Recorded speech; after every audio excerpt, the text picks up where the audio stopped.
மக்களின் உணர்வுகளுக்கு மதிப்பளிக்கும் விதமாக ஐபிசி தமிழ் புரொடக்ஷன் பாஸ்கரன் கந்தையா வழங்கும் ராஜ் சிவராஜ் டைரக்ஷனில் பூவன் மதீசனின் இசையமைப்பில் வெளியாக இருந்த மில்லர் திரைப்படத்தின் பெயரானது போராட்டம் என மாற்றப்பட்டுள்ளது.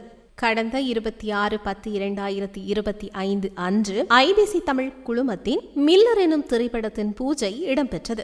ஆனால் அந்த பெயர் தொடர்பான சர்ச்சைகளை சமூக ஊடகங்கள் வாயிலாக பலர் எழுப்பியிருந்ததுடன் தமிழ் உணர்வாளர்கள் பலரும் ஐபிசி குழுமத்தின் இந்த திரைப்படத்திற்கு மில்லர் என்ற பெயரை தவிர்க்குமாறு கேட்டுக்கொண்டிருந்தார்கள். தமிழ் இனத்தின் உணர்வுகளை கடந்து பெரிதான காரியம் என்று எங்களுக்கு வேறெதுவும் கிடையாது. எனவே தமிழ் மக்களின் உணர்வுகளுக்கு மதிப்பளித்து இந்த திரைப்பட பெயரை மாற்றுவதற்கு தீர்மானித்தோம். முன்னதாக மில்லர் என்ற பெயரோடு வெளியிடப்பட்டிருந்த இந்த திரைப்படத்தின் பெயரை தற்போது போராட்டம் என பெயர் மாற்றியுள்ளோம்.